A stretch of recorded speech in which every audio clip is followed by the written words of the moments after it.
So first we have the best in Andas.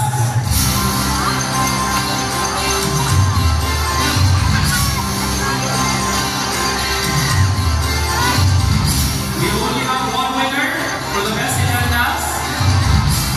To be awarded by Vice Mayor Arnel Moro. We would also like to request our barangay captains, ang mga konsehal at SK Federation President Arilas Ramos kay award sa ato mga winners. And our counselors. We also request Dr. Bukay to be with us, of course.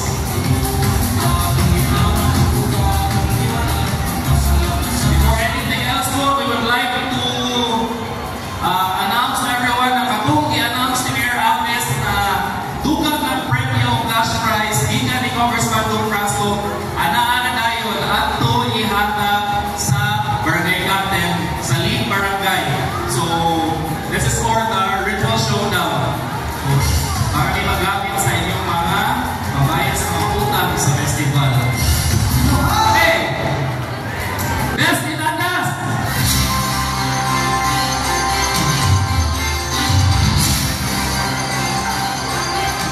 Best in Andas goes to Falcon in the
for the third runner-up.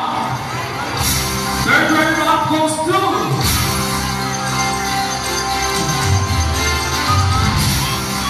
Third runner-up goes to our candidate from Severino Sososco Memorial National High School. Congratulations! Pinag sa Barangay Amsuang. Festival Queens Kevin Salos Jacket Royles.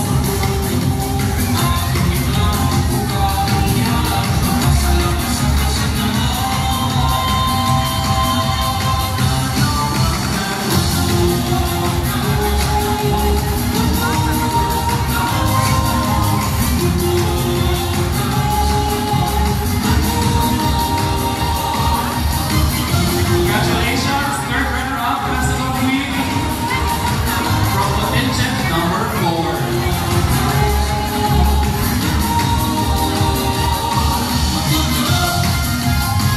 We now move on to the second runner-up for the Festival Queen competition. Second runner-up goes to our second runner-up, Gikan sa Katon Integrated School. Congratulations! Congratulations! Festival Queen Anelia John Solasta.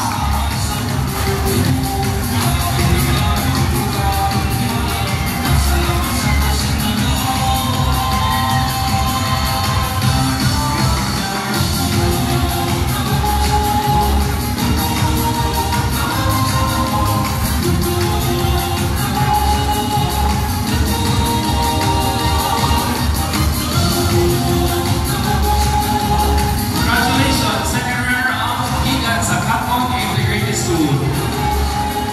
First runner-up, Festival Queen competition for the Bukod Tabuk Festival 2025. Ako in-announce ang first runner-up, so therefore, ang katong dili na mo may sultan, automatically mo ay atong winner sa Bukod Tabuk Festival Queen 2025. First runner-up, congratulations! Ato kandidata gikan sa Tinabyunan National High School. Therefore, our Festival Queen 2025 gikan sa Katon National High School. Congratulations to our first runner-up from Tinabyunan National High School, Queen Sofia Cacaronso Caleb. And of course, our Festival Queen 2025 from Katon National High School, Queen Princess Luis Cano. At sa Barangay Panaliban.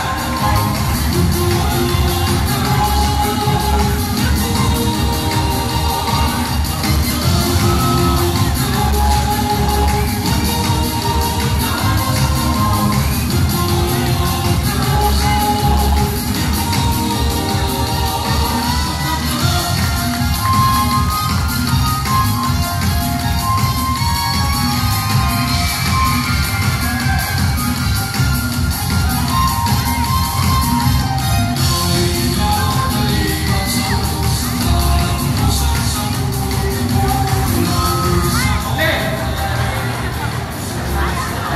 Announcement lang po, katong mga 40 street dancing competition, ito mga wala na-announce from the second to the fourth place.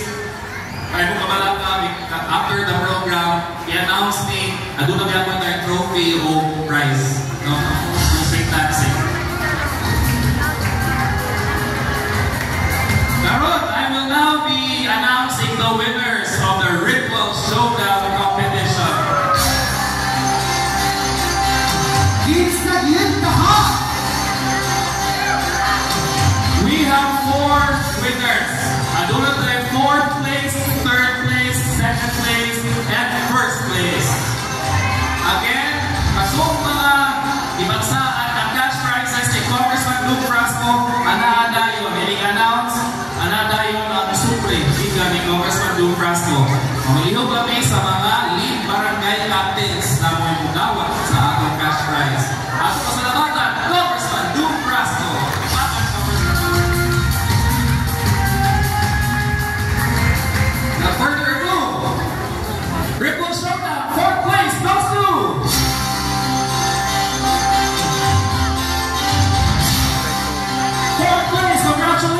gikan sa Barangay Asuwao sa Narino Sososco Memorial National High School. Congratulations! The teacher number 4 from Severino Sisters.